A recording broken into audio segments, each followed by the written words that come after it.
Fit the runner, boy, you nigga, no question. You would run a motherfucker high stepping. Hey, you never had a big enough weapon. Motherfucker never learned your lesson. I'm a 88 pack nigga. I'm a 88 pack nigga. I mean, day walker, drink blood, fangs out, full moon, motherfucker change like a hoe, nigga. I'm just a nigga from the hood trying to stack a little cheddar for the money. Yeah, buddy. Yeah, buddy. Lightweight. Lightweight, baby. Let's bleed, shall we? Drew Titan Bronx on deck. Shout out to the mighty LDBC. Let's get this show started. Got a lot to do today.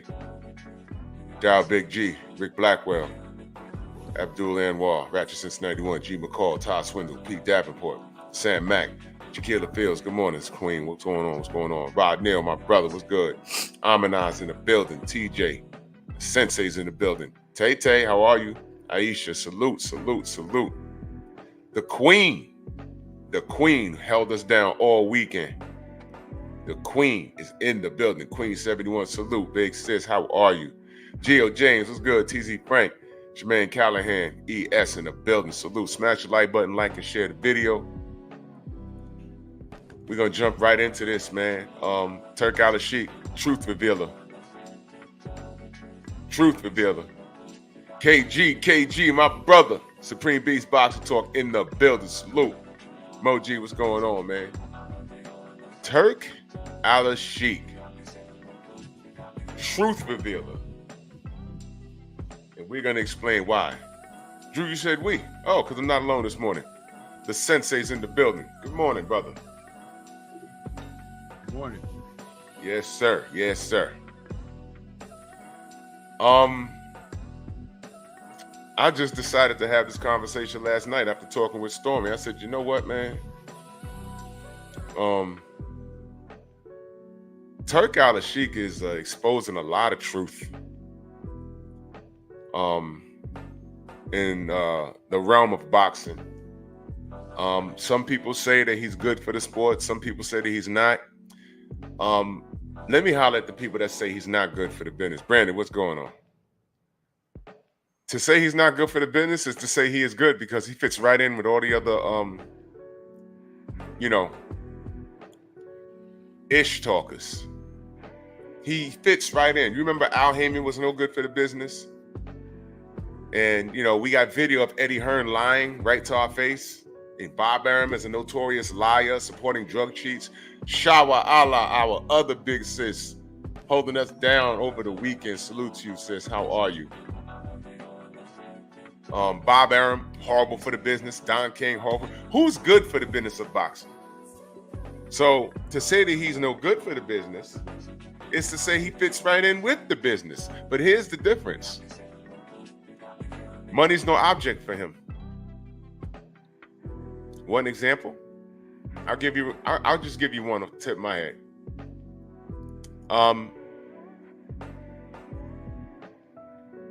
He said, Tank, fight Devin Haney. I got $50 million for you. Whoa!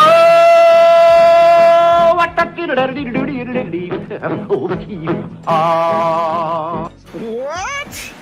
Y'all thought he was lying? He said, 50 million, come punch Devin in the face in Saudi. What did Tank say?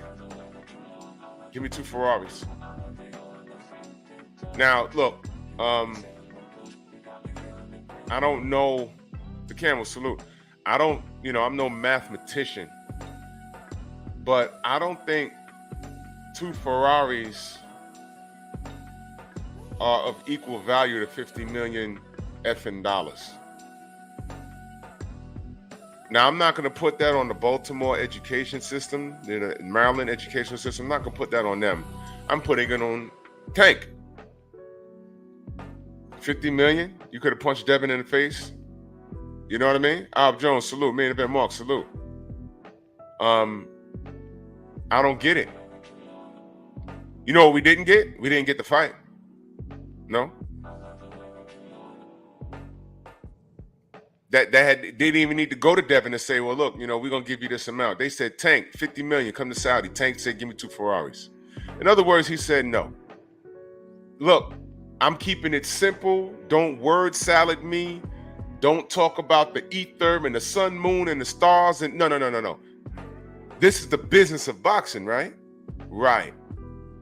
Therefore, the fight was there.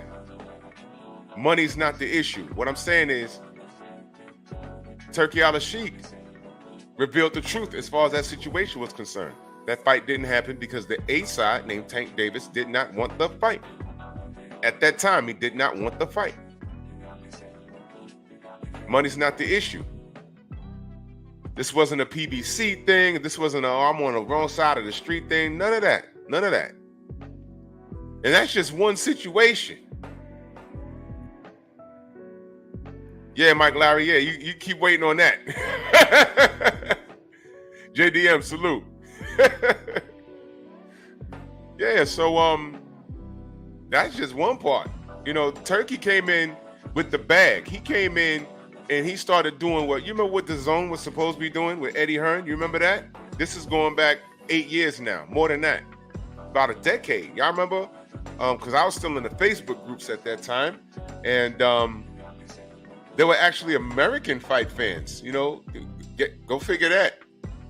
They were saying, hey, man, Eddie Hearn and this billionaire Russian, they got deep pockets. And the first thing these knuckle draggers, there's a lot of black people in there. Let me tell you how deep the hate was. Let me stop right there for a second. Let me tell you how deep the hate was in those Facebook groups. They hated Al Heyman so much. And Deontay Wilder was knocking everybody out. They hated those two things so much, those two situations. You had a black champion, right? And you had Al Heyman, right? And it was successful. Enter Eddie Hearn with the shades on, because he came on here with shades on and he had the British accent. And you know how Negroes get fascinated about things they don't see every day. And they started celebrating the Zone. Y'all remember this? And I was in the Facebook groups and they were talking about, oh yeah, here come Eddie Hearn and he got $1 billion Russian. The Zone is backed by $1 billion Russian. Oh, wow, he's going to buy the PBC. I said, wait a minute. What is this fascination with putting the PBC out of business? What did the PBC do? I see a bunch of fighters over there, and Al Heyman put boxing on free TV for us. Remember, we got Sean Porter and Keith Thurman. That came on CBS out here in New York. We didn't pay for that. Well, y'all didn't pay for that. If you had a TV, you watched it. And it was a quality fight. This was when Keith was one time. Remember that? You know what I mean? Todd French in that super chat, he says, salute to the Duke and Stormy. Lightweight? We on the job. Salute. Salute. Yes. So I was like, what is this fascination? I already knew what time it was, but no one would say it out loud. So I said, look, here's my stance. And then, although I knew what it was, they wouldn't say it, but they would flip it on me and ask, well, why are you protecting the PBC? Not why are they attacking the PBC, because they was doing everything right. Remember we was talking about, the pay-per-views and, so much money and, they killed the ESPN and there's no more Friday night fights. There's no more Tuesday night fights. There's no more boxing. There was boxing after thought was still on the air, but it wasn't quality. They chose to beat us in the head with Lomachenko and Golovkin and the Klitschko's, and they had black athletes around. And HBO was going through this European invasion phase. Vitaly Klitschko, Vasily Lomachenko, and Golovkin, aka Triple G. They was beating us in the head with those guys, right? And then Al Heyman came and said, look, we got Charlos and Lara's and all kinds of stuff over here. You go ahead and deal with that. And for some reason, they got mad. I'm like, what is this fascination with putting the PBC out of business? Oh, well, what is this fascination with protecting Al Heyman? I know what you want to say. Go ahead and say it. The reverse racism. I'm protecting Al Heyman. Yeah, all right, let's get to it. I'm protecting Al Heyman because he's black. This was 10 years ago. Yeah, I am.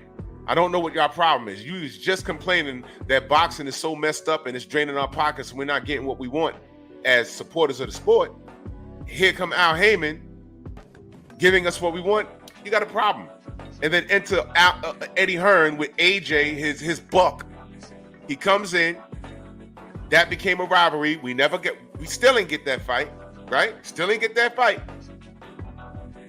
And watch this.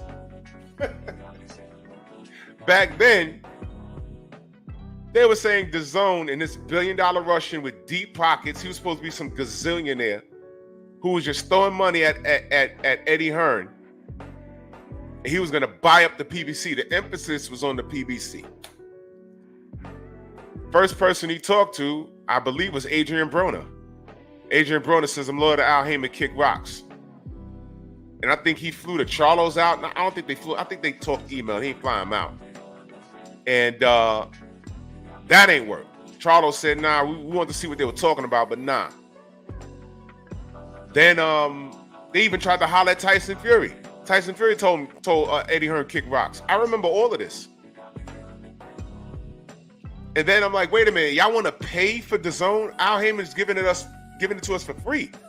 Y'all want to pay for DAZN? Why? You want to watch a bunch of boxers? See, American fans, y'all are not boxing purists like you want to say you are. DAZN had a lot of boxing on, but you don't want to watch no Edward Chesman, or whatever the hell that guy's name is, versus Schwartz Dickenheimer. You don't even know who these guys are. You want to watch boxing to the point where you got to Google these guys? And I said it's gonna fail. And it failed. The way they presented to us, it failed. That's what happened. It failed. I said you're not gonna, American fans, and I remember telling y'all that Eddie Hearn did not understand the American market. I can tell how he burst on the scene. He had all these shades on and he was trying to talk with swag. And I said, this guy's clowning right now. He's going to find out that the boxing American fan aren't as thorough as the UK fans. I tell y'all, the UK fans are better as far as supporting their guys and supporting boxing. Boxing is not like the second or third sport most popular in America anymore. It hasn't been that in like 30 years, 35 years, more than that probably. And he found out the hard way. It failed. Then you had other copycats come along and try to capitalize with his own failed. Y'all remember Triller? That came and went. Remember that? And now enter Turki Alashikh, who saw all of that and said, you know what, I'm just going to bottom line it. I'm going to build an arena down here in Saudi, and when these guys want to fight, I'm going to fly them out, and I'm going to put money in their pocket. What do you want for the fight? Oh, well, you know, we got to get the business fight. This is that. No. Money's not an option. I got you. All you got to do is show up and fight. And why is it that we're still not getting fights that we are supposed to get? Do you know the fact that Canelo's not fighting David Benavidez is a crime? This is like probably the biggest crime in boxing today. So Turkey's putting these dudes on blast. It's really a truth revealer. The fact that Tank didn't take the $50 million, and this wasn't no bait and switch. Y'all remember when AJ asked for $50 million and Deontay said, check the email? Remember that? He said, check the email. Then all of a sudden, I'm not selling my soul for $50 million. But they were really quick to tell us, oh, Deontay ducked AJ $100 million duck. And that's not what happened. The information's, use Google for what it's for. Information is there. What they tried to do, and I'm going to celebrate this, what they tried to do was get Deontay locked up in a 3-fight deal with DAZN for $100 million. But AJ wasn't on the contract. And these fools in these Facebook groups is like, yo, but he can fight AJ. He's like the third fight out. Say, wait a minute. AJ's a matchroom fighter. He's not a DAZN fighter. Eddie Hearn wanted to lock Deontay into DAZN and take AJ somewhere else and run his numbers up, run his resume up, while Deontay will be stuck fighting 3 bums on DAZN, in which y'all would have said, oh, he took $100 million to fight 3 bums rather than fight AJ straight up. That's $100 million duck. But we don't blame him because he's the brokest heavyweight in the history. That's what they were telling us, remember? He was the most broke heavyweight, and no one knows him, and only people know him is in Alabama. Remember all those lies? It was all a lie. Deontay couldn't walk down the street in the UK, just like AJ couldn't walk. He'd get swarmed like an AJ gets swarmed. Why? Those fans are better. They're better. Take that, America. How about not knowing what you have until it's gone? They swarmed Shannon Briggs. They're better, American fans. And Turki Alashikh, inshallah, came in with a bag, a real bag. This wasn't Triller. This wasn't the Zone. This ain't the PBC. He said, look, I got a bag for real. Y'all want to fight? Tank, I got 50 million. Come through. And Tank said, no, we ain't getting no fight. Do not word salad me. He said no. He said no. And now we got all these games. People playing games. If these fighters really want to get it on, get it on. Remember? Let's get it on. You guys don't want to get it on. Well, let me get off my soapbox. Stormy, good morning, brother. Chris Ruffin, salute. Good morning. What you got for me, brother?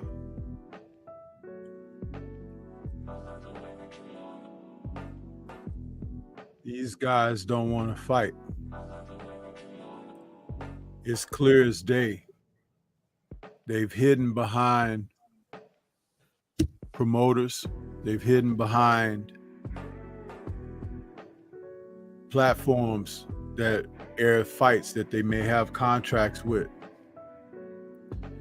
They are readily accepting non-competitive matches against guys that on paper they demolish. Oscar De La Hoya, in one of his sober moments, told us years ago of fights that he was trying to make with Canelo against certain other prominent fighters, and Canelo was turning the fights down. He told us that. He told us that. But see, this is the problem with something like that. You just heard me say in one of his sober moments, which are few and far between, and that's due to his own doing. The reputation that you develop and put out there for yourself is what it is. But he was honest when he said it, because he was trying to make certain fights. He was trying to make the Triple G fight way before it happened.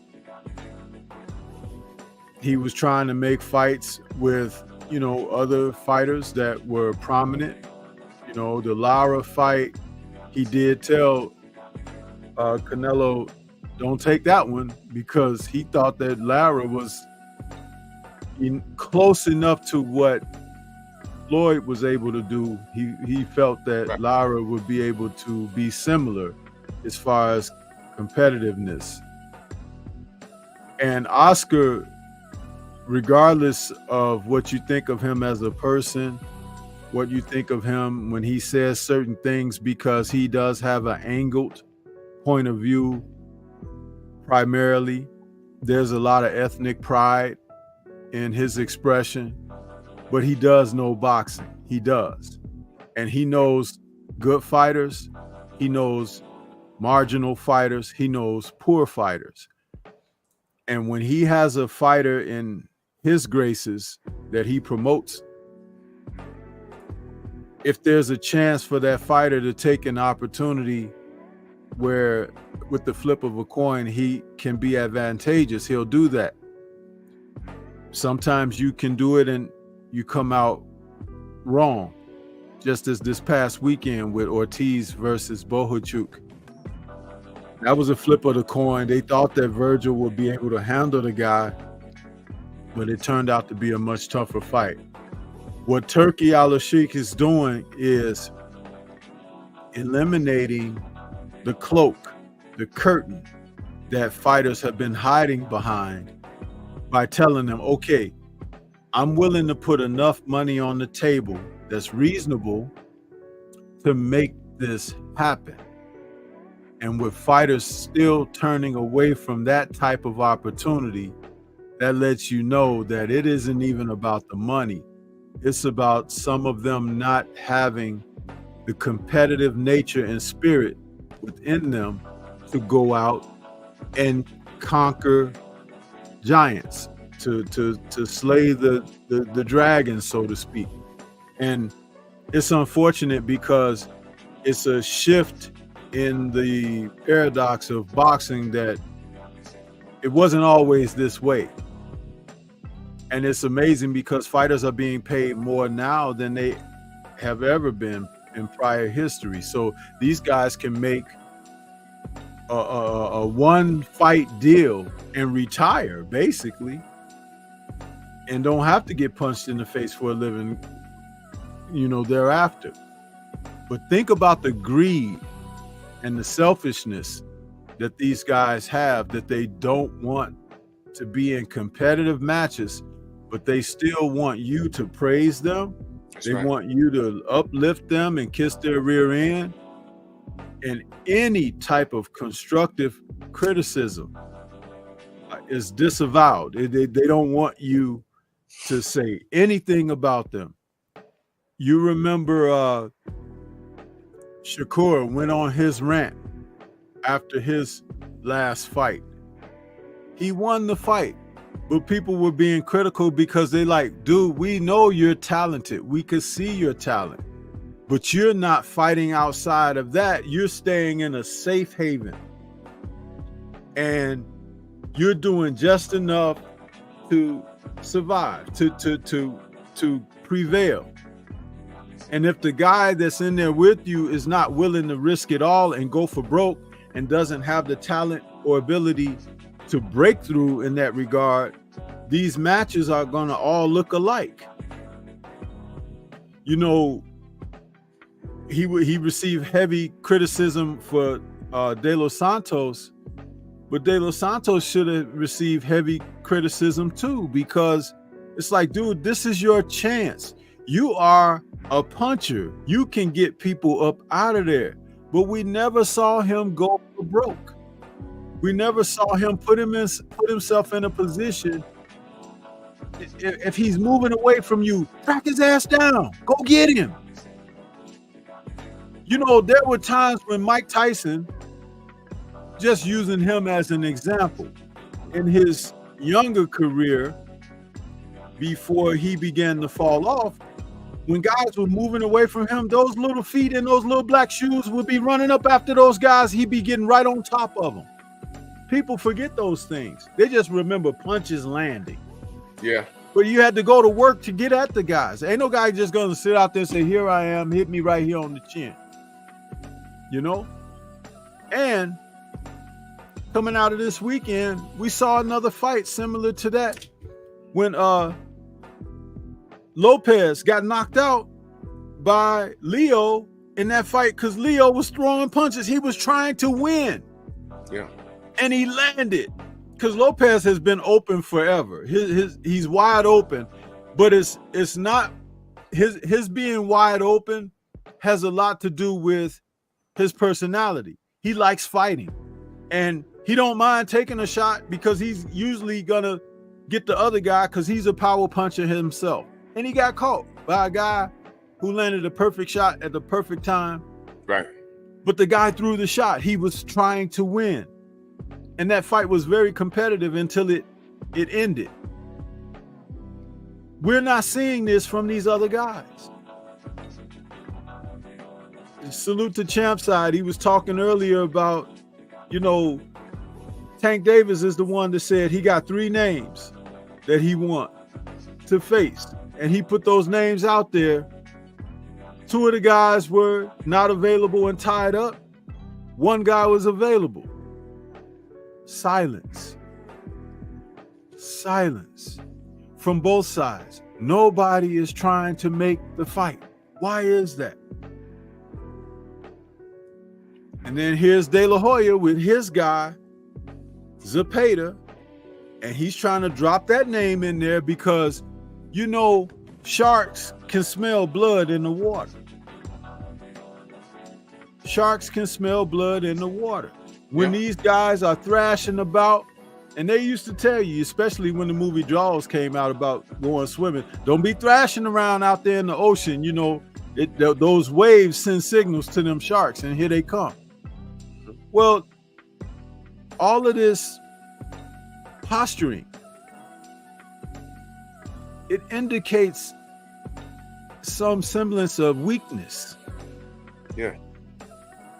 And even the not so talented fighter, but a fighter who has heart, who has grit, who has ambition, desire, who's hungry, who's starving, who needs to feed his family, they're more than willing to step up to the plate because they recognize that maybe your plate is a little too full, huh? And you don't want to eat because you're full. You've been stuffing yourself full of inadequate fighters that can't compete with you, and they're ready to snatch the plate from under you. It'll happen.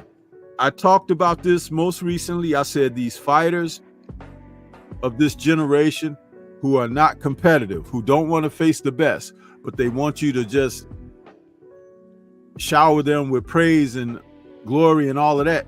I said there's a window of that. That's gonna close, and a new generation is gonna come in.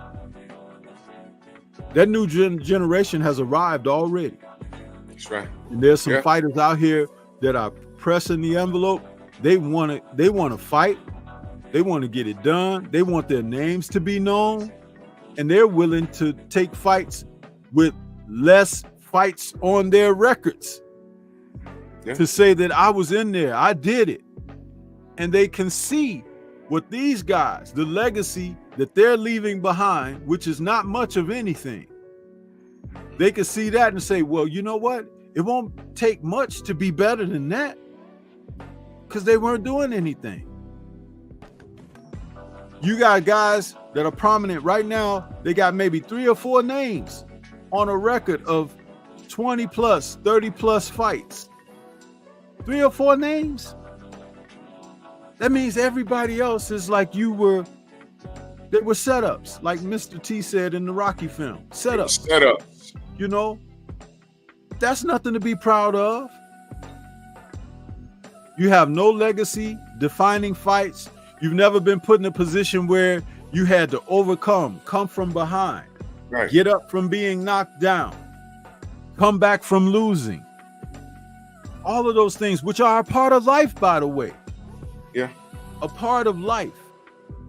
In real life, you get knocked down. In real life, you have to overcome, persevere. In real life, you got to hang in there because the tables can turn. Yeah. But what kind of example are you setting when you don't want to do any of those things? And then you're being paid handsomely for it? Guys like Freddie Pendleton, whom you've had on the show so many times, would you love to get paid like these guys get paid? Absolutely. And Freddie was damn good. His record was what it was because he fought good fighters. That's right. In that era that he came along in, if a guy had double figures or near double figures in losses, that didn't make him a bad fighter. A lot of times, hometown decisions, a lot of times, close fights where judges kind of like pick the other guy, and then other times a guy was just better. You know what I'm saying? So it's like there's a lot that goes along with that. But these guys of today, they've been tainted by that Floyd Mayweather mentality and era of being undefeated is the thing to do. Right. Winning 7 rounds out of a 12-round scheduled fight. If I could just win 7, if I could put 7 in the bank, this is my fight. But then the guy knocks you down 2 or 3 times late in the fight and he gets the decision. Preaching now, man. I mean, what happens? And you're absolutely correct. And I want the audience to understand. I'm taking a shot at the mentality of these fighters today. And that's what I'm saying. Turki Alashikh, is a breath of fresh air. And this is just my opinion. He's a breath of fresh air into the business of boxing, the business of boxing. Because if your favorite fighter is popular and he's not fighting his contemporary or contemporaries, and especially when Turkey offered the bread, the money conversation when you're dealing with Turkey is removed. This is actually what the fighters want. This is what they thought they were getting with the zone. This is the conversation back in those Facebook groups. The zone's backed by a billionaire Russian I never heard of. Okay, I don't know whether that's true or not. You know what I told them? I said, look, they were focused on Eddie Hearn running boxing. How do you feel about that? Eddie Hearn's taking over boxing with this billionaire Russian. I've said, so? Oh, and Al Heyman and the PBC is going out of business. Not the PBC, but Al Heyman and the PBC is going out of business. I said, okay. I don't know Al, but I said, watch this. Why the emphasis on Al Heyman? Why are you protecting him? Okay, yeah, you're trying to flip it on me. Al Heyman so far back then had the best product in the market. Why did that enrage you? I don't know. We were just talking about how pay-per-views are too much. We're not getting quality stuff. Here come Al Heyman. You're complaining. Fine. But I said, look, I don't care who runs by. Let's say everybody left Al Heyman with the zone. I want to know, are we going to get the fights that we say we want? And I got crickets. So what, you just want to have a stable of fighters that are not doing anything?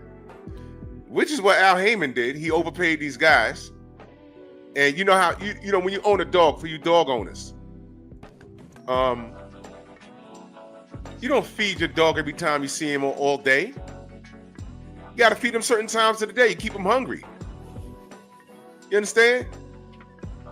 So enter the zone. And I said, well, you know, if Eddie Hearn at the zone get all these fighters, I just want to know, are we going to get the fights that we want? I don't care who runs boxing. That's a bragging right for you mofos. That's for y'all. It ain't for me. I don't care. I don't know Al Heyman. I don't know Eddie Hearn. I don't know Bob Arum. I want these fights. That's it. Take my money. Had Canelo went up to fight Beterbiev, you know, I'll take the Bivol fight, but we all thought he was going to lose.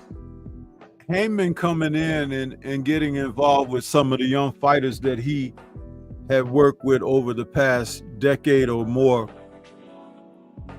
presented a different picture to some of these guys.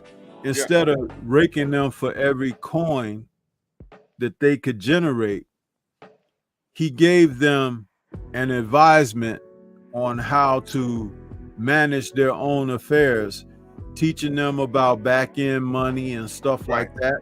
Educated them. But also that they can reinvest their monies into becoming their own promotional group or whatever. Just a little bit of an educational thing that some of these previous promoters were not necessarily willing to do, because what they would do in turn is put a committee together that a lot of people can eat off of you. At the same time, they're assisting you. They are promoting you. They are getting you the bouts and things like that. But you're still getting the short end of things because all of these folks are eating off of you as well.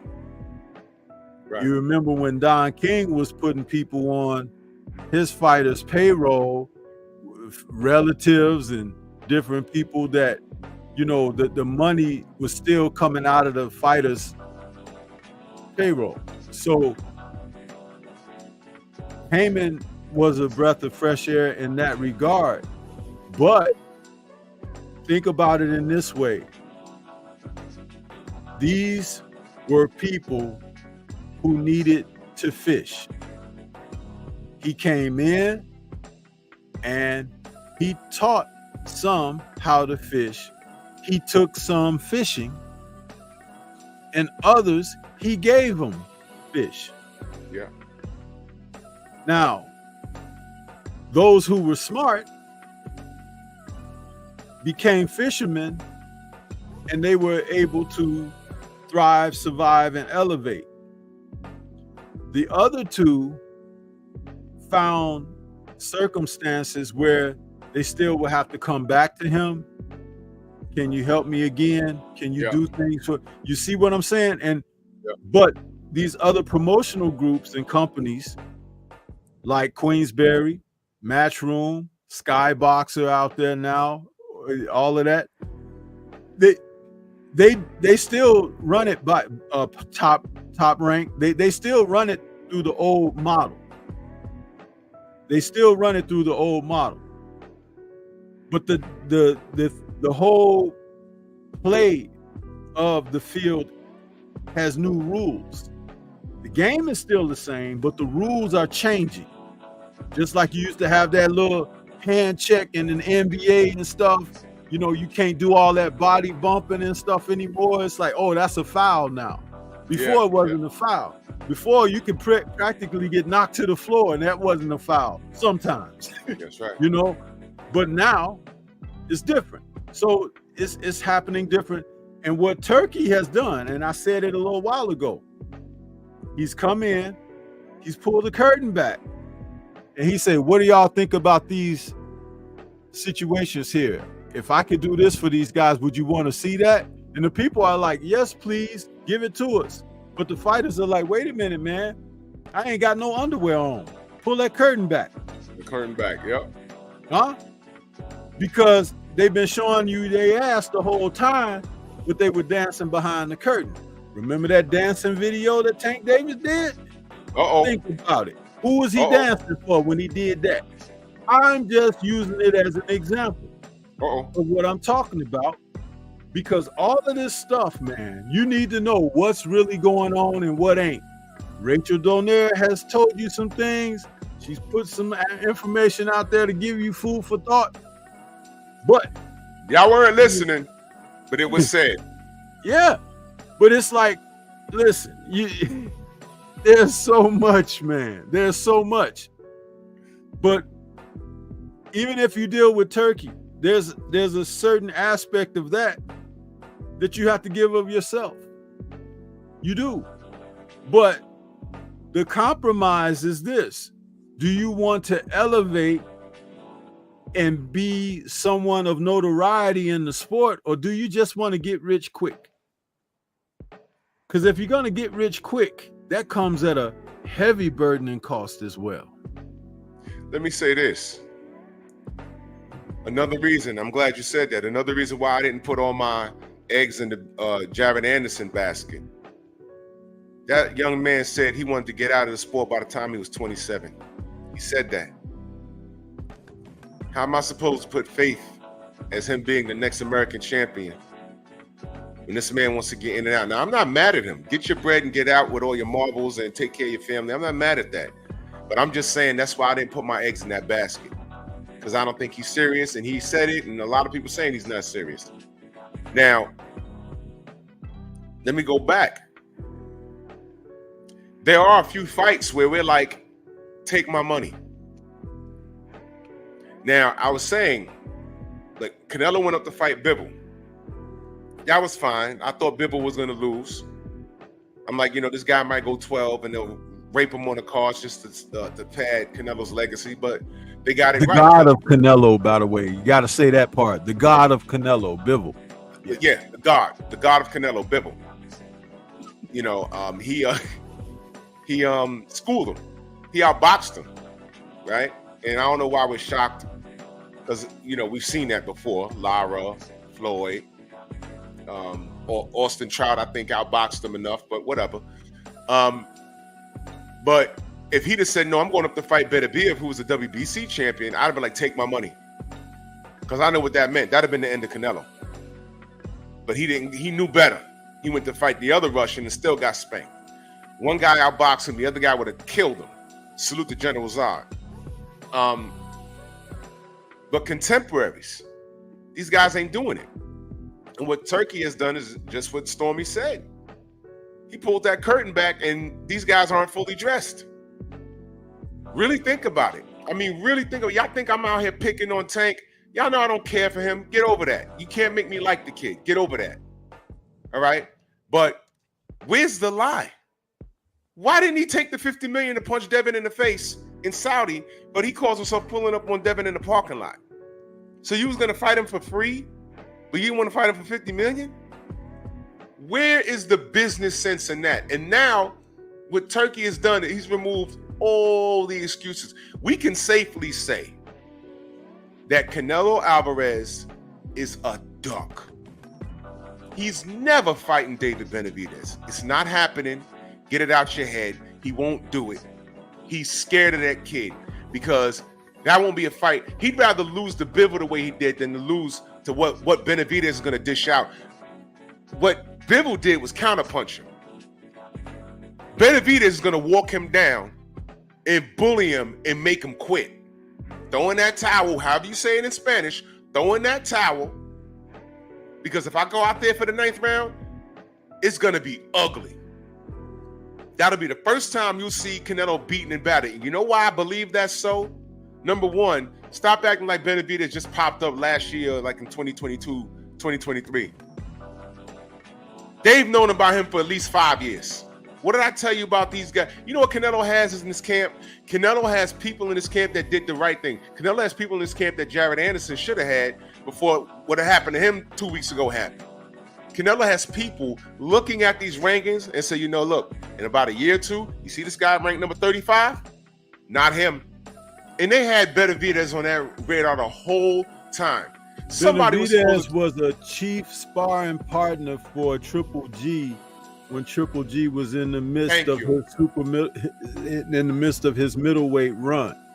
You saw the picture of Canelo knew of him, and you saw the picture of him. Word goes around through the gyms, you know, about oh, yeah.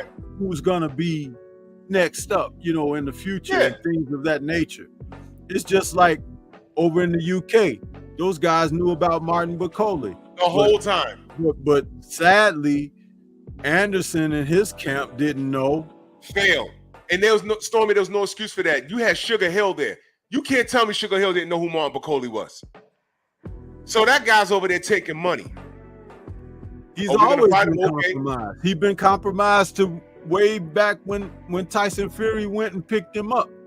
If Tyson Fury wanted to get someone from the Kronk, why didn't he go with the other gentleman? What's his name that was working with Vladimir toward the end of Vladimir's career?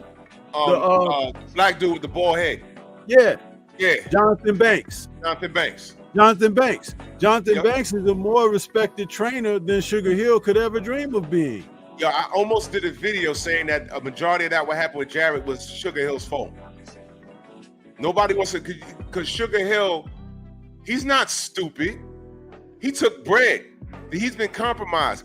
He was supposed to tell Jared in his camp, not this guy. Jared ain't ready yet. But you know what? Jared's in a rock and a hard place because he was looking for a step-up fight. Believe it or not, his step-up fight was against Charles Martin, and he almost fumbled that rock.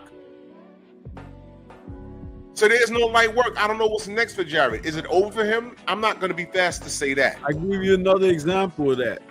John David Jackson used to work with Kovalev. Yeah. But he talked about him being a drinking guy and the guy that didn't want to listen and stuff. And Don Turner was over there too. Now those two black men got hell of a coaching experience, but Kovalev knew so much better, didn't he? Well, sure did. When he tried to tell them that they didn't know what they was talking about, he's gonna run his show his way, into Andre Ward, who said, okay, I'm your Huckleberry, and took care of business. Now, Don Turner is a lot older. I can see him nearing being retired or just advising and stuff. But look at John David Jackson. What he's done with Clarissa Shields, you cannot deny the man has cultivated and built her to a degree that she is not only the best in women's boxing, but look at her body of work. And she has fought top-notch opposition after top-notch opposition. So, you know, what we're saying, it's right here. So when someone want to think that, oh, yo, you guys are slamming Sugar Hill. Sugar Hill, how you going to slam somebody and they already on the ground? Well, Oh, and let me point this out to the audience. I want to see why Canelo don't want no parts of Benavidez? Boom. There you go. There you go. Soak that in. Soak it in. A picture is worth 1,000 words. But don't play yourself. The guy on the right outboxed. And see whose name is on the wall in the back. Triple G. There you go. So word gets around in these gyms. They've all been around each other. And say what you want, but Triple G gave Canelo fits. Gave Canelo fits. Man, there's a lot going on in that gym. I see Sergey Kovalev's logo back there too. Yep. So everyone knows who David Benavidez is. And Canelo said, no, sir. He said, no, sir. Picture's worth 1,000 words. So Turkey ain't got enough money in the world. He want to talk about, hold on. Hold on a second.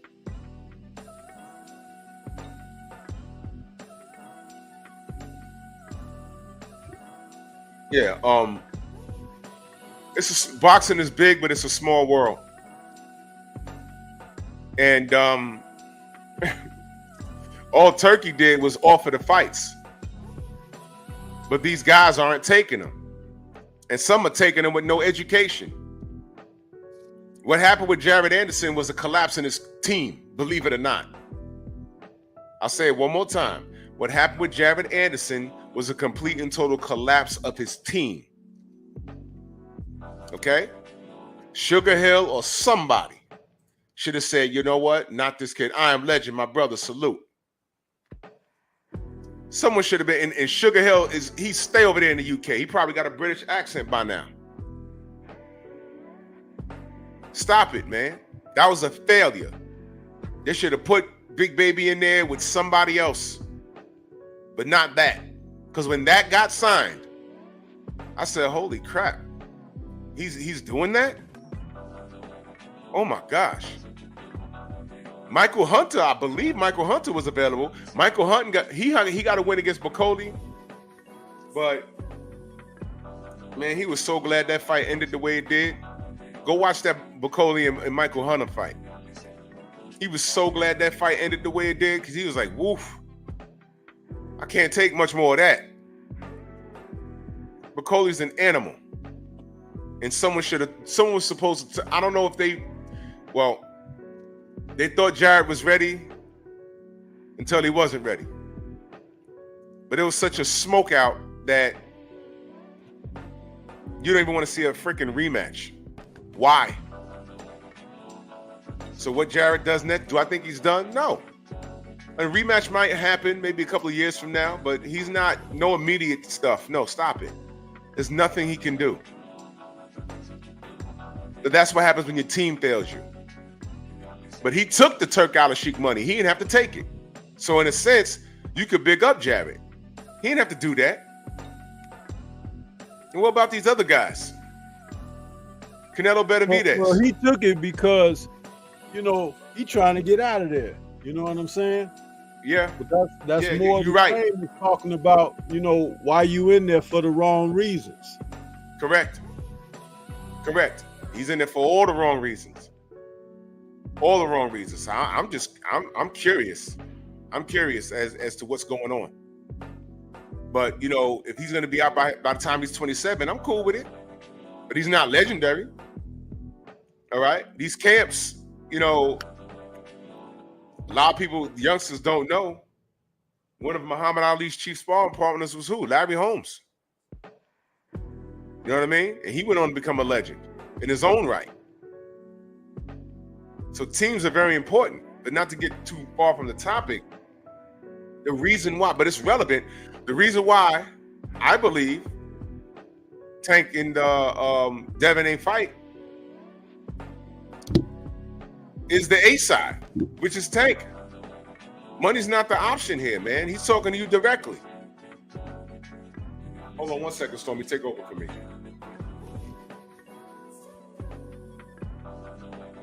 Yeah, the A side, when you have someone operating as a middleman like Turki Alashikh, the A side is boxing. That's what that is. These guys who want to set prices on what they're going to do, what they want to do, that's not going to fly when someone who can make it happen financially. You're going to have to really show your wares. And that's what's missing right now. Again, there's an opportunity for Shakur Stevenson and Tank Davis to come together and make one of the biggest fights in boxing. Why are they not doing it? Because both men fear losing. Not losing the fight so much, but also losing the fight, but they losing their position and status in the minds of people who follow them. They can see you making fun of them when they lose. They can see you saying, oh, he wasn't all that to begin with, and all of those things, like true effeminate behavior. If you're a warrior, you don't care about what people thinking about you. You care about what you want to do. You go out to conquer and accomplish. It has nothing to do with what someone else thinks. If a fighter is going to operate under those auspices, he's not going to be able to advance very far, because confidence is very integral in what you do.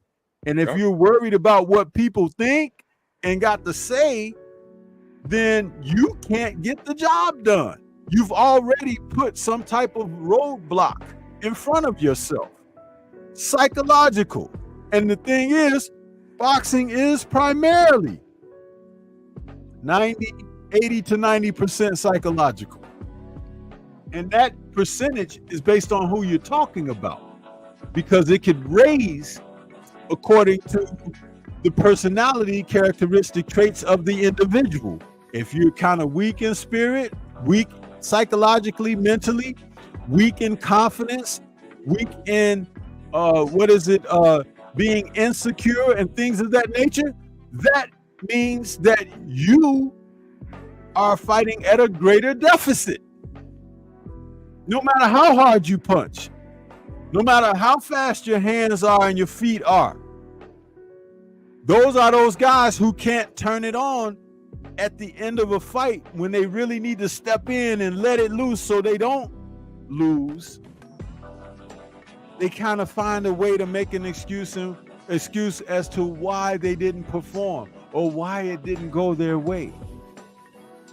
See, we're seeing it right before us every day. Aren't we seeing this in boxing presently? Every day. I am not lying. Every day. Every day. And I want to put emphasis on this, man. Turkey is the cheat code, y'all. You know, like have cheat codes in video games and computer games and stuff like that. Turkey is the cheat code. Is this not exactly what we wanted? All that opposite sides of the street doesn't matter. Why? Can someone riddle me this? Can anybody explain why didn't Tank take $50 million to go fight Devin in Saudi? Why? And when you give me your answer, and it's okay to be a Tank fan, because I already know what I'm dealing with you guys. When you give me that answer, please explain to me why him and Shakur's not fighting right now, while you're at it. So tell me why Devin and 50 million didn't go, and then tell me why Shakur and Tank's not happening right now. Be my guest.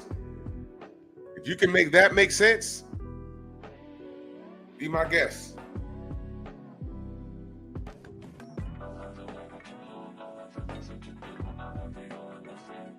Nothing. Because I can't think of anything. 50 million? Where's all the people talking about, Tank got so much money, he don't need that. Tank ain't selling his soul. I mean, what? Turkey's not saying, come sign with me for X amount of fights on top of the field. He just said 50 million fight this guy. That's all he said. Why is that not happening? Now I'm talking to you as a supporter of the sport. Two Ferraris. Oh yeah, two. What? listen.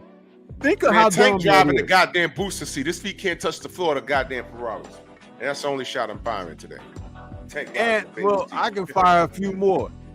First of all, he crashes into people and leaves the car on the street. Come on.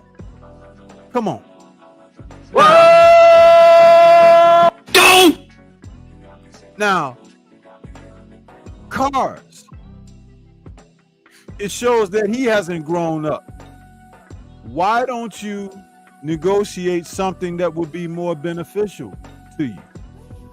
The 50 million is an opportunity to get the fight made. But if you wanted to have something done for you, how about talking to Turk about setting up something for you and the opponent that you're fighting? Can we have some kind of trust or reserve put up that the winner of the fight can be a beneficiary, some type of medical coverage, for the next 4 or 5 years that we're gonna fight or whatever? You see, 2 Ferraris. Really? You see how ignorant that is? But these guys, listen, generational wealth, yeah, multiple millions of dollars can do that, but every generational family won't be able to maintain that like that. He ain't thinking that far. Of course he's not. No. He ain't thinking, period. Because he's in an environment and a climate where he hasn't been asked to do so. Right. That's one of the most dangerous environments you can be in. Yeah. This is simple stuff, but I guess we're too mature for that. We're always talking about there needs to be a boxing union, there needs to be a commission.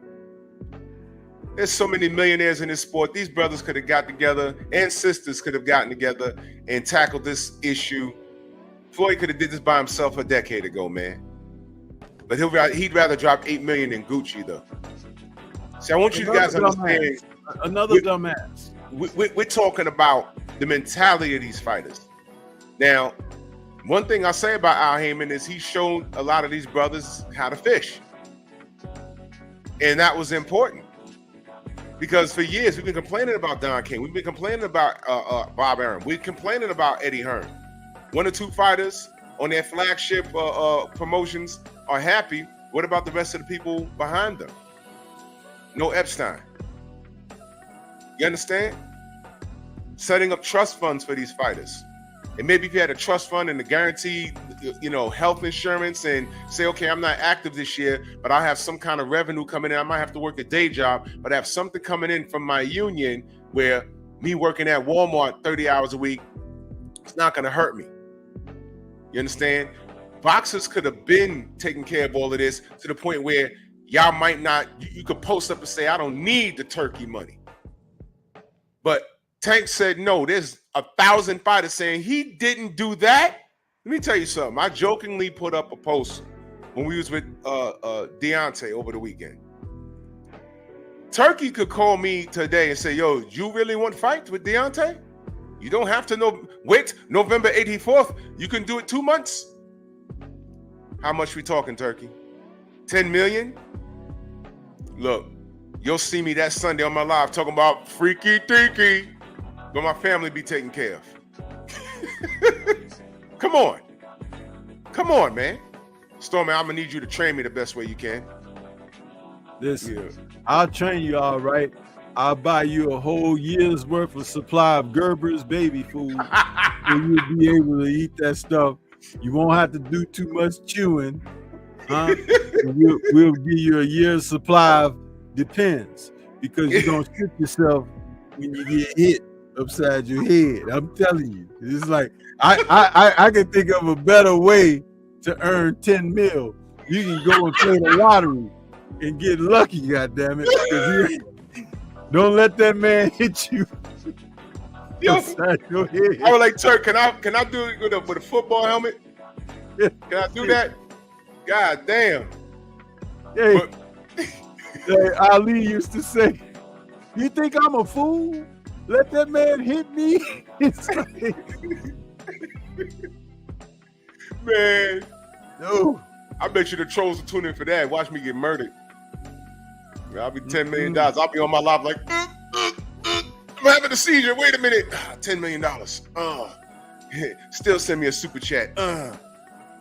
Anyway, what he's done.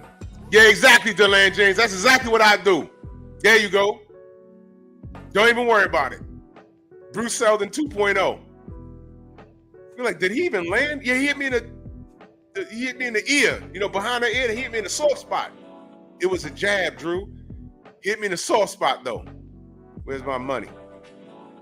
My goodness. Turk has removed the excuses. Now watch this. If Turkey really called me up and I told you, yo, he offered me 10 million for real, me and Deontay. 10 million. And I said no. $10 million? Everyone be like, yo, what would you? It's a boxing match. I mean, real talk. You're not gonna win, Drew, but you know that already. Why wouldn't you take? Come on, bro. ATL, unanimous boxer, man. Appreciate that brother came through, man. Appreciate you, brother. He got to meet the champ too. He was there. That 10 mil may be covering your hospital bills. Yeah, it will. D hit me in the face and my foot will break.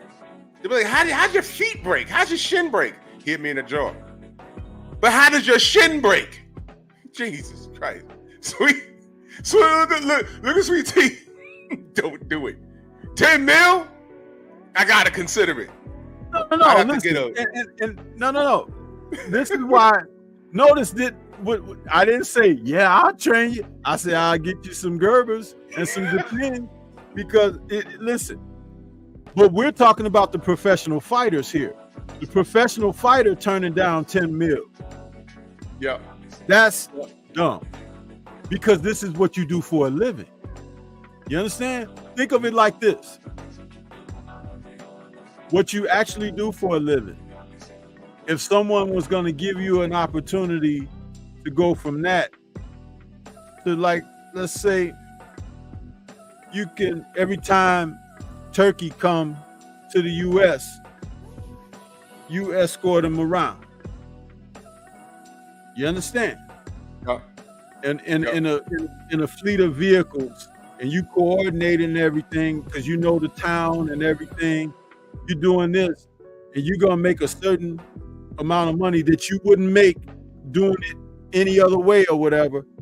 That's palatable because you know that's within your line of what you do. So a professional fighter who's turning down this solid money, it doesn't really make sense outside of the fact that they don't really want to fight. That's where we are with that. See, it still comes back home. Yeah. I'll be on there looking like a lot of y'all don't know this. I don't know how many Trekkies there are in the in the chat. But I do my live stream and they roll me out like Captain Pike. Remember when they rolled out Captain Pike, the original captain of the Enterprise? He came out in that super wheelchair and he couldn't talk. I just be sitting there like, shout out to the AODB she. I'll be falling asleep on the, man, please. But 10 million, you got to consider it. But when you're a professional fighter, what is the problem? I mean, seriously, y'all. Seriously, this is an issue. And what Turki Alashikh has done, he's put all of you tough guys on blast. All right? Now, let's move past the $50 million that he ducked. That was a duck, y'all. I know y'all Tank fans don't like it. And yeah, I hate Tank. Don't worry about that. I'm biased. I'm a hater. You can have that, because I am. Because I am. They're boxing's version of Ubisoft. Yeah, exactly. Broken wrist. There you go. Oh, wait a minute. Hold on, y'all. Yeah, so putting that aside, y'all hold on to that. Y'all hold on to that. Yo, Drew, you a hater. Yeah, I don't like the kid. I've explained it dozens of times. All right, and they had nothing to do with boxing, and but then if you want to throw in the $50 million duck, y'all remember? Okay, look, if AJ ducked Deontay for 50 mil, what do you call this? It was a duck. All right, so leave Devin out of this because he's at 140 doing his own thing. Why isn't Tank and Shakur fighting? Didn't Turkey say he wanted to foot the bill for that too? And salute to my brother, I Am Legend Boxing, man. We was chilling with him over the weekend too. He said, me too, I would take it. My wife would be yelling, stop the fight, like Adrian from Rocky. Yo, 5 more seconds.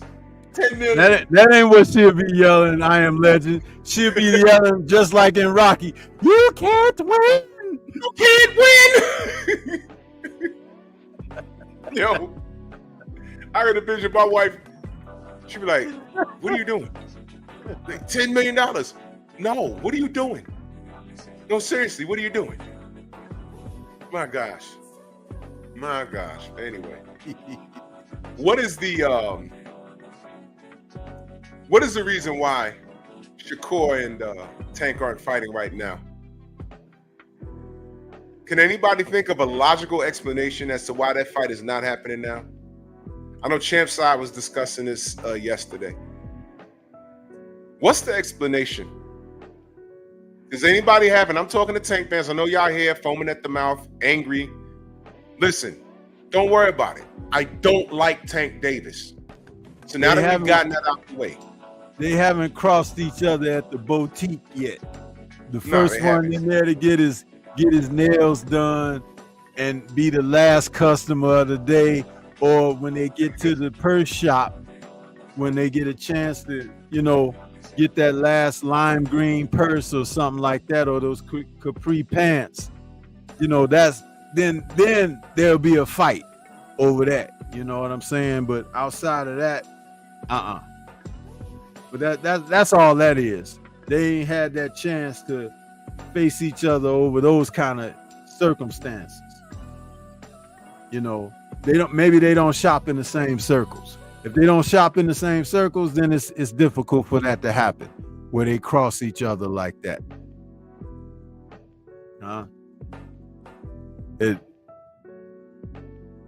If they happen to reach for the last of the butt plugs on the shelf, at the what they call those little shops where you get your little outfits and stuff. Yeah, those kind of things. Yeah, that can make them a little difficult.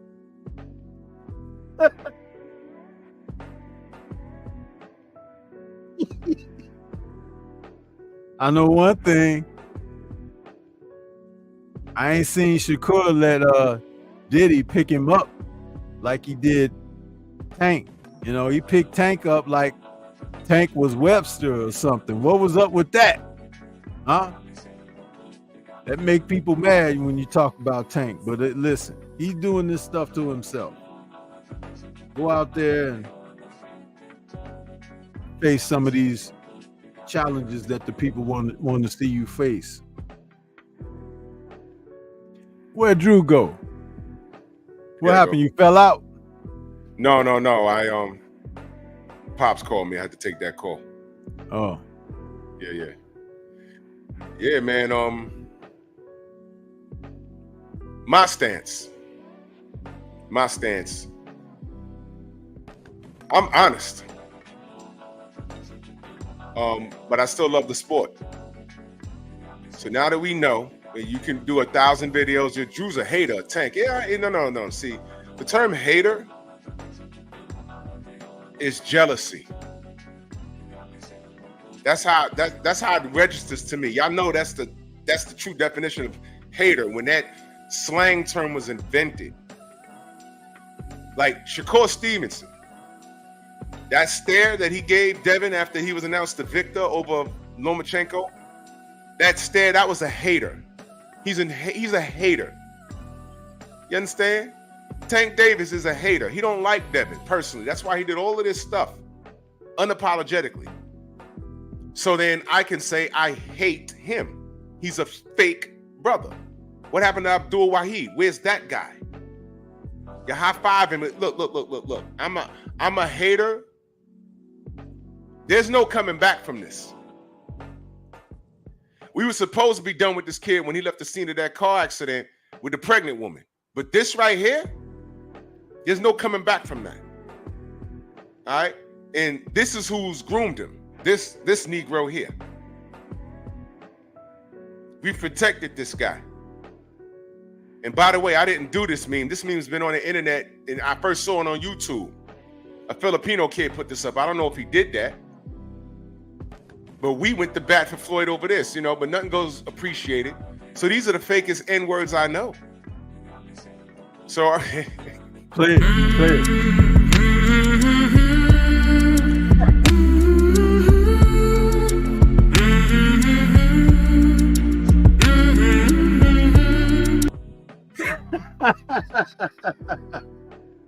And who's he standing next to in that bow tie? Y'all know who that is? Uh-huh. The guy in the bow tie. Do y'all know who that is? Do y'all know who that is? Come on now. Yep. Man, listen. It all makes sense. That's a hater right there. He could have just as well went over to them and, yo, good looking out, man. This is great, man. Yo, listen, can I get a shot? And they could have had a conversation. No, but that's his face. He's stealing my shine.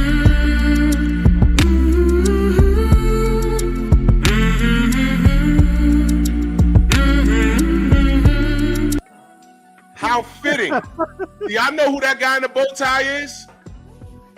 Do y'all know who that is? I did a whole video on him. He's part of the Fantastic Four. Just go look at my channel.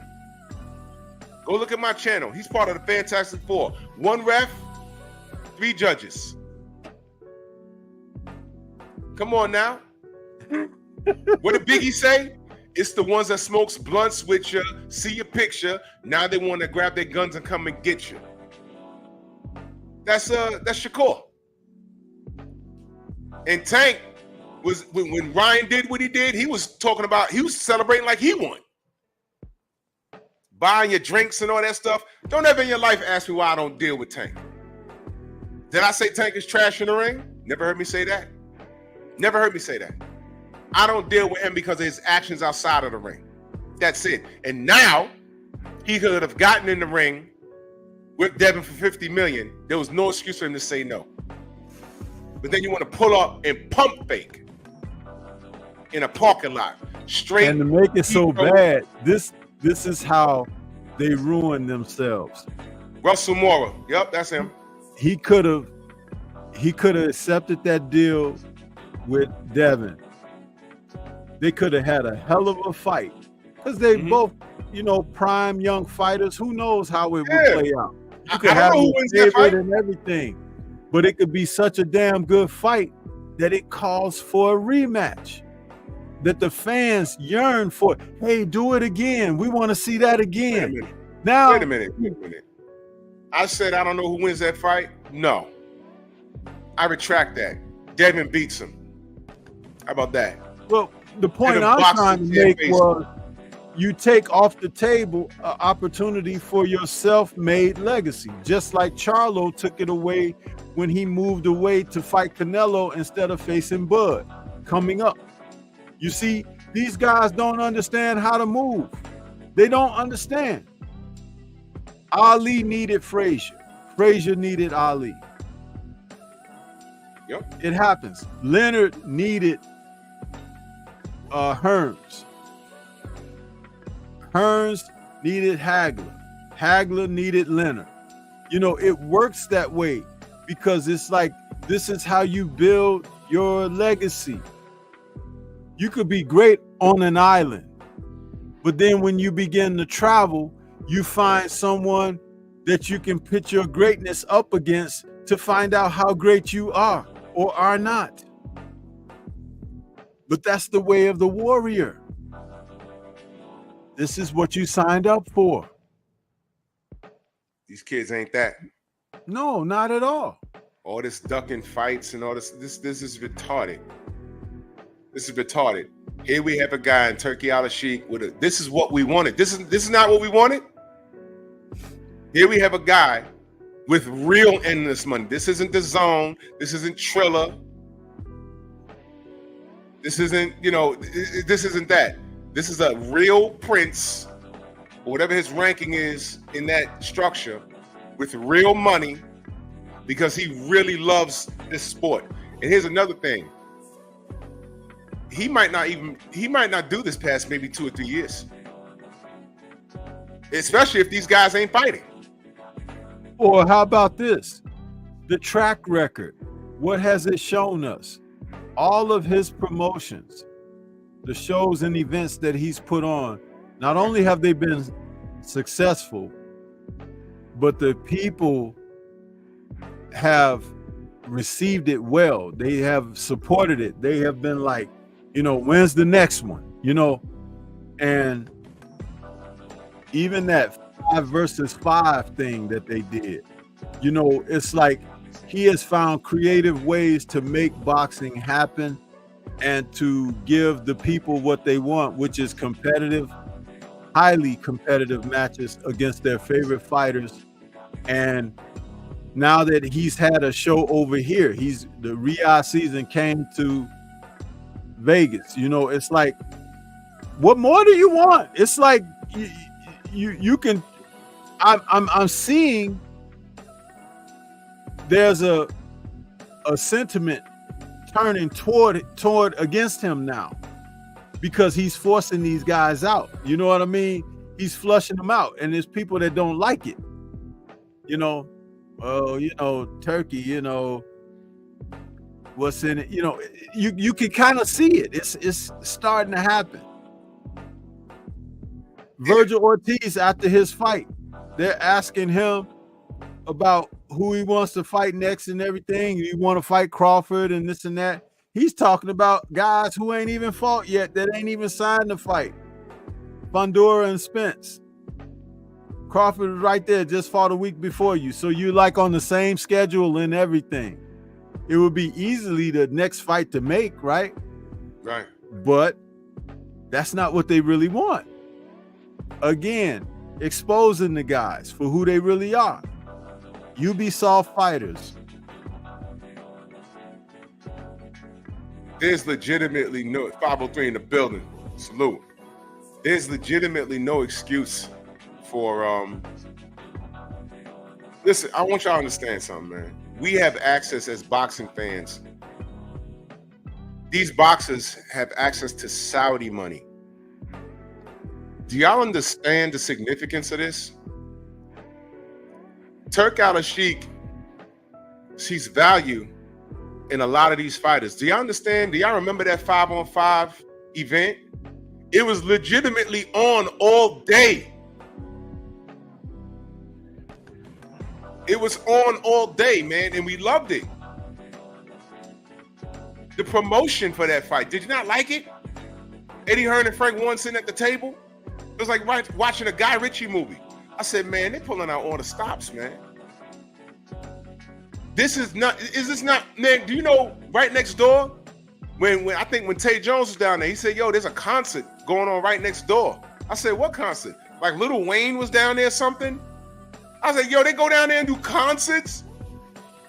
That part of the globe, they're accepting Western culture and they are capitalizing on it because they're getting a return on their investment, but they respect it.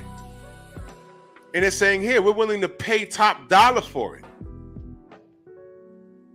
So now when you remove, D-Man, my brother, salute. When you remove the excuse of money from this situation, why are these fights not happening? Why? Oh yeah, 503. That's my stance. And it's supported by the facts, the atmosphere and the facts. I don't like Tank Davis.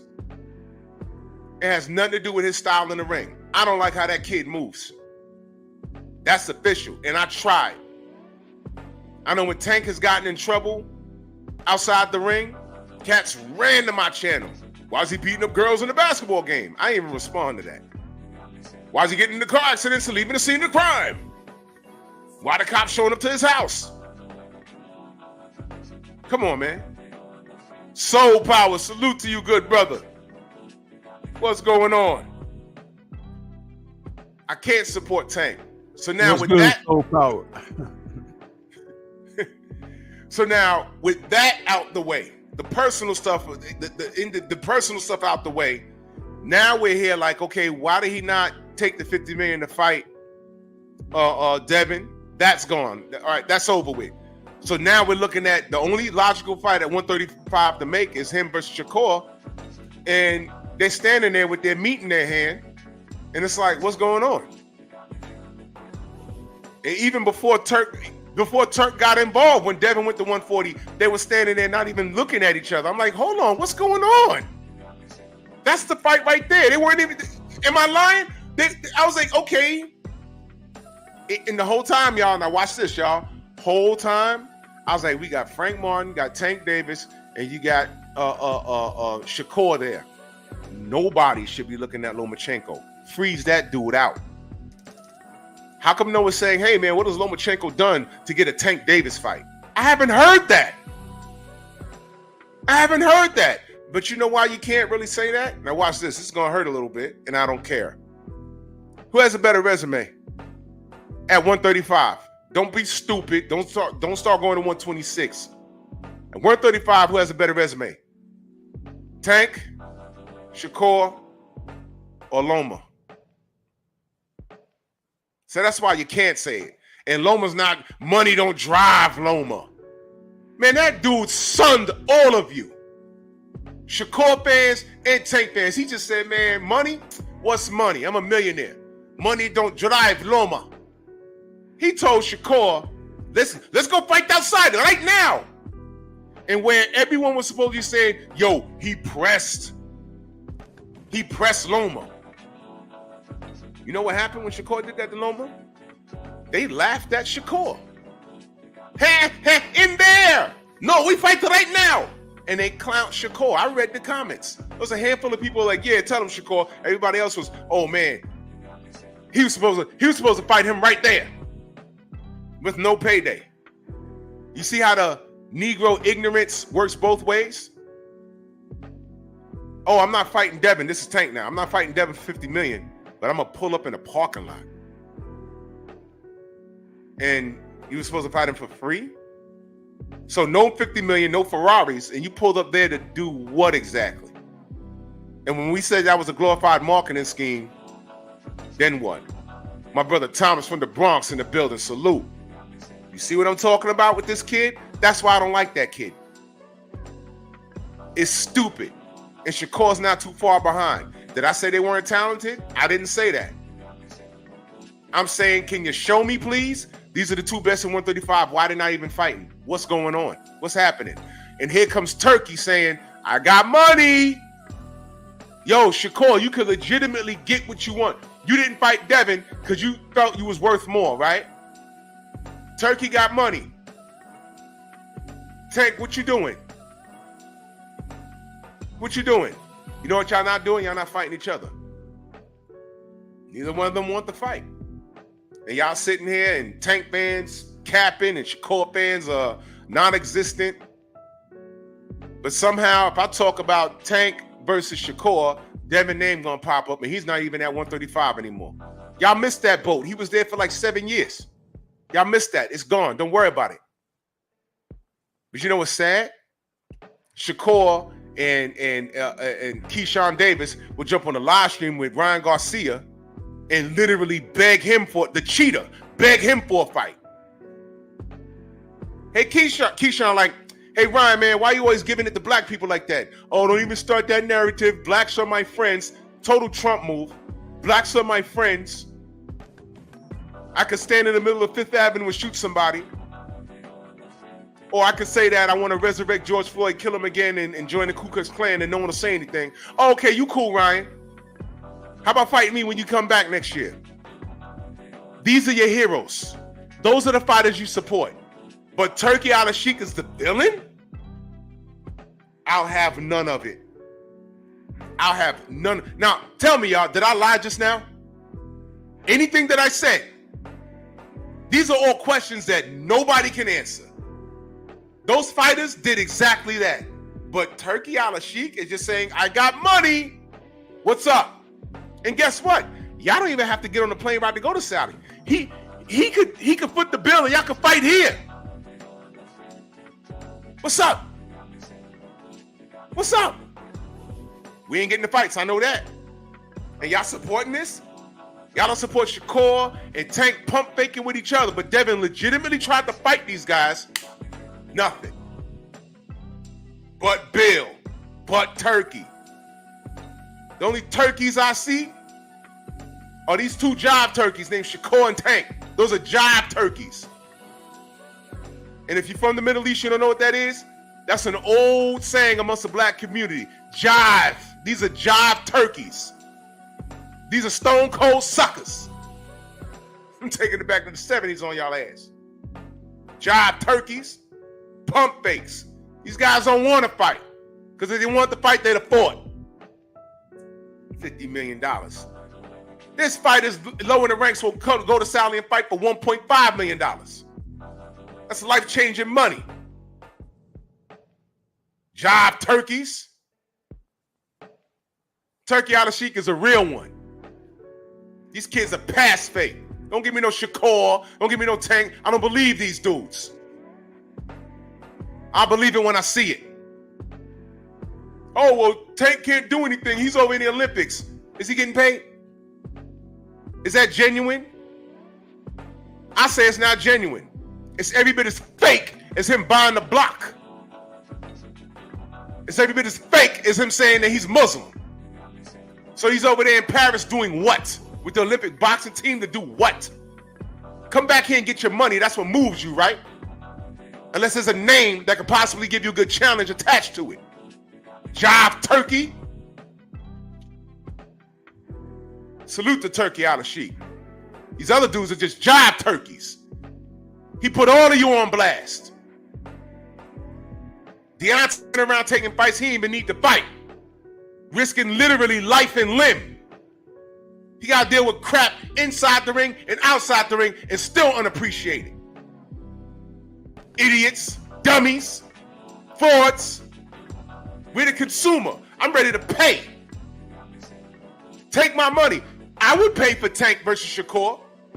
Take my $80, my $100 pay-per-view money. Why are you not taking it? Sucker.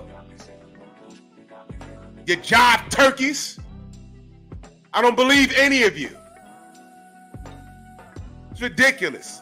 There's legitimate. This ain't Wilder versus AJ. This isn't Eddie Hearn playing games and dangling a carrot in front of you. This ain't. Turki said, I got a bag. What's up? Nothing. I'm going to tell you what it is. These kids, they know what it is to be the next meme on social media. Because if they fight, somebody's going to eat it. Somebody's going to eat it. Somebody's going to get schooled real bad or get knocked out real bad. And don't think Tank ain't above getting knocked out. All it takes is a punch that you don't see. I don't know why y'all thinking that Tank is this unstoppable force. He can be outboxed. The human just not meant to be hit. And what he fears is that night happening against a contemporary. And I'm telling y'all, the best time for that to happen is against a contemporary. You think he's going to look down on him if he loses to Shakur or Devin? No. He fought his contemporary. It was supposed to happen if it happens. What's worse is if he fights someone and it happens to him where it's not supposed to happen. Go ahead and fight El Rayo. El Rayo's taller than him too. And he could pop. And he could box. What do you think happens to Tank if he fights El Rayo and he has a bad night? What do you think's going to happen? Y'all going to turn on your live streams? Y'all going to see all these Mexican flags and, oh man. I'm going to welcome them here. Y'all know me because I don't mess with Tank. I might open up a panel. I'm like, you know, y'all go ahead and talk, have your whole panel in Spanish. I might do that. Just to be a jerk. Man.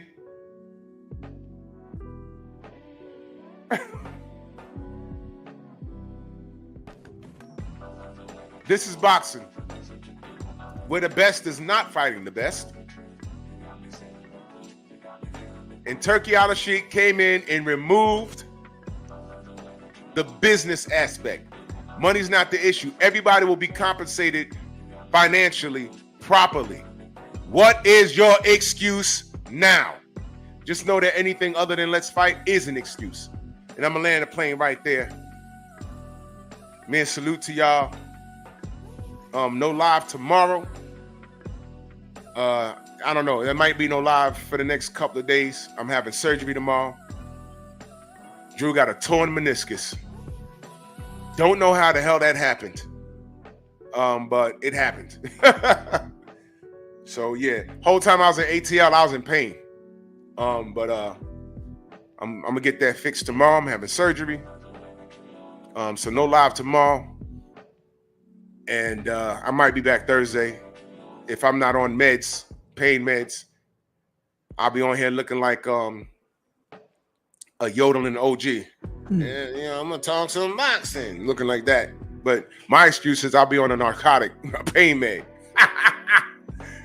It is what it is, man. Stormy, please let them know how they can find you. Stormy B-Man is the channel. That's Stormy B-Man.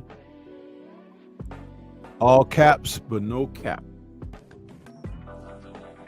Excellent, man. Brilliant live, man. Brilliant live. And y'all got a treat this morning. Stormy was free this morning to join the conversation. Yeah.